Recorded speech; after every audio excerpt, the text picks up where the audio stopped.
Update on my ampalaya. This morning, nakita ko siya, meron na siyang bunga, oh.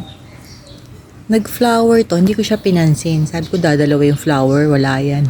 Pagkita ko ngayon, bunga na siya, oh. Hindi ko siya pinapansin dati, ayan, oh.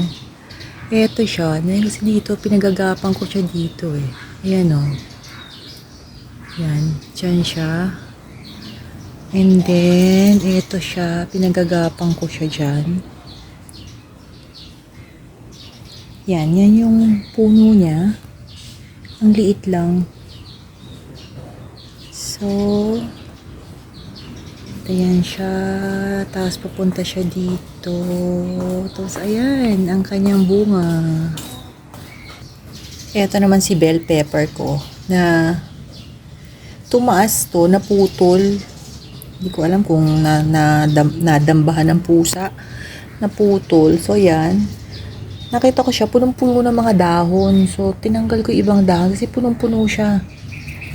Tapos nagganyan kasi parang hindi siya maka-airflow.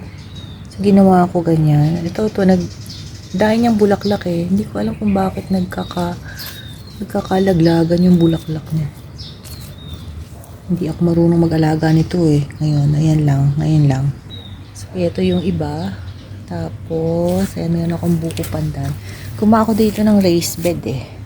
So, ayan, nilagay ko tong aking mga bell pepper sa gilid. Ito, spinach.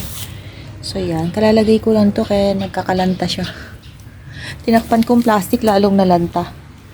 So, ayan, nalis ko na yung mga plastic, nayaan ko na lang siya, na-expose. Actually, dito yan dapat para sa mga asparagus ko.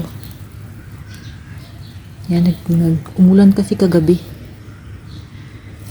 So, yan. Ito yung mga asparagus ko.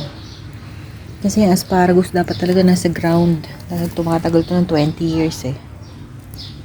So, yan. So, pag nasa ground siya, dadami lang siya ng dadami.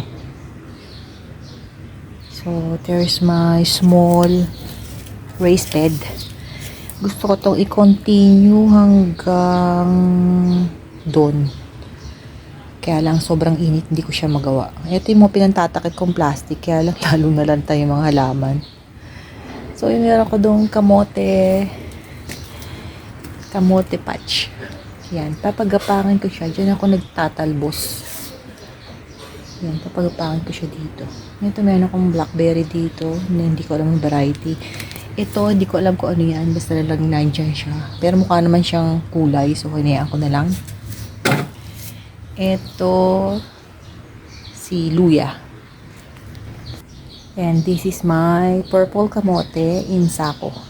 Nakita ko sa YouTube eh. Nagtanim siya ng mga kamote na sa sako lang. So, hindi ka na maghukay. Sisirain mo na lang. So, ayan. Nilagay ko siya dyan. Ang aking kamote patch. Purple yan eh. So, gusto ko siya padamihin. Kaya lang hayaan ko muna siyang lumaki. And then, siya ako maglalagay ulit ng panibago pag pwede nang magkuha ng stem.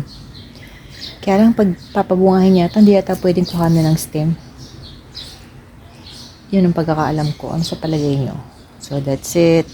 And then, back to my ampalaya. Tuwan-tuwa talaga ako dito. Ngayon ako nakakita ng bunga ng ampalaya na maliit eh. First time.